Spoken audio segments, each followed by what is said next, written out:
Războaiele pe care le pornești și nu reușești să le câștigi întotdeauna să se întorc împotriva ta,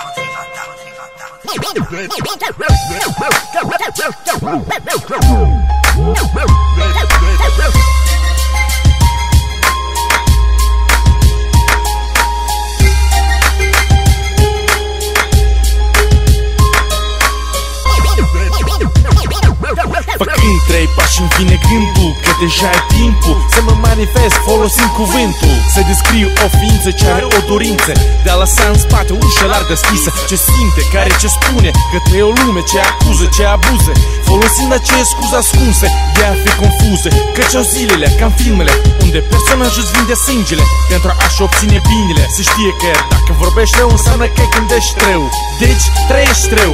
Așa că eu, el, ea avem toți nopți nedormite, purtând în minte unele cuvinte din foi scrise despre scopuri neatinse. Ținând microfonul în față, încerc să scoți la suprafață subiecte ce distrug mesaje false. Nu ești convins? Atunci renunță, lasă. Mai bine așteaptă, mai bine învață-i pe acei cărora într-adevăr le pasă. Dacă vrei unul solo, atunci desigur îl asigur că nu e primul ce se crede singur.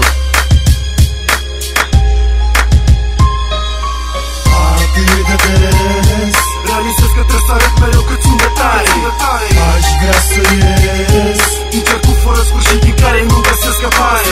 Adevărat se întâmplă să fiu împăcat cu mine însumi. Aș vrea măcar să fiu puternic, să nu se audă plânsul. Ca un soldat îngândurat fac o diferență în care nu toți în cap. De fapt e important să respecti ideile ce trec prin cap. Cu timpul te dai de un la fel ca mine, ce te strânge, te împinge de a scrie lucruri mult mai multe, mai culte, foaile sale puncte. E un messaggio che porta a darti il coraggio, ma non è fatto un miraggio.